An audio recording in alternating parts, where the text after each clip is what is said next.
মাত্র ৭ দিনের দায়িত্ব নিয়ে ৭.৫ কোটি টাকা লোপাটের অভিযোগ উঠেছে পাসপোর্ট অফিসের এক শীর্ষ কর্মকর্তার বিরুদ্ধে। তদন্ত ছাড়াই রাষ্ট্রের স্পর্শকাতর ৫০০ ফাইল অনুমোদন দিয়ে এই টাকা লুট করেন তিনি। অসুস্থতার কারণে পাসপোর্ট অধিদপ্তরের মহাপরিচালক ছুটিতে ছিলেন। ৭ দিন দায়িত্ব পালন করেন তিনি। একদিনে রাতারাতি আঙুল ফুলে কলাগাছ বনে গেছেন সেই সময়ের ভারপ্রাপ্ত মহাপরিচালক। দুর্নীতি দমন কমিশনের এক তদন্তে এই লোপাটের কথা বেরিয়ে এসেছে। মাহমুদ সোহেল জানাচ্ছেন বিস্তারিত। দেশ সেরা প্রযুক্তিপূর্ণ শপ স্টারটেক আছে ১৯ আউটলেট ও ৬৪ জেলায় ডেলিভারি। Visit startek.com.bd। অভিযুক্ত ব্যক্তির নাম সেলিনা বানু।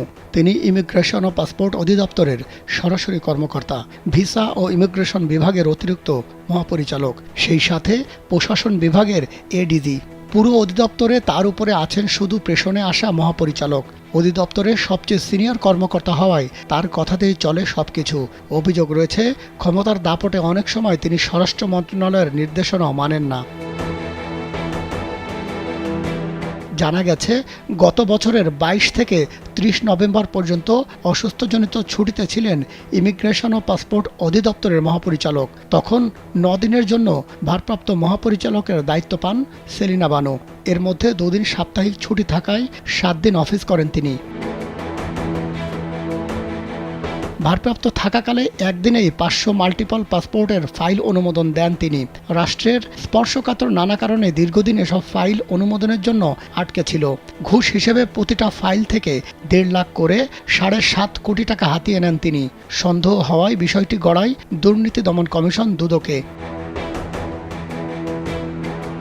জানা গেছে, এক ব্যক্তির নামে একাধিক পাসপোর্টকে মাল্টিপল পাসপোর্ট বলে। অধিদপ্তরে এমন ১২,০০০ আবেদন তদন্তের জন্য জমা পড়ে আছে। এসব আবেদন যাচাই করে পুলিশের বিশেষ শাখার তদন্ত প্রতিবেদন ইতিবাচক হলেই কেবল আবেদনকারীর বিপরীতে পাসপোর্ট ইস্যু হয়। স্বরাষ্ট্র মন্ত্রণালয়ের সুরক্ষা সেবা বিভাগ থেকে সে ধরনের নির্দেশনাই রয়েছে, কিন্তু সেলিনা বানু সেই নির্দেশ মানেননি। পাসপোর্ট অফিস সূত্র বলছে, বছরের পর বছর ধরে আটকে আছে হাজার হাজার মাল্টিপল পাসপোর্টের ফাইল। এর মধ্যে মাত্র ৫০০ ফাইল অনুমোদন দেয়ায় খোদ অধিদপ্তরের কর্মকর্তা কর্মচারীদের মাঝেই সন্দেহ তৈরি হয়। জানলেও ঊর্ধ্বতন কর্মকর্তারা রহস্যজনকভাবে চুপ ছিলেন। এ বিষয়ে কালবেলা সেলিনা বানুর বক্তব্য জানতে চায়, কিন্তু তিনি গণমাধ্যমে কথা বলতে অপারগতা প্রকাশ করেন। মাহমুদ সোহেল, কালবেলা।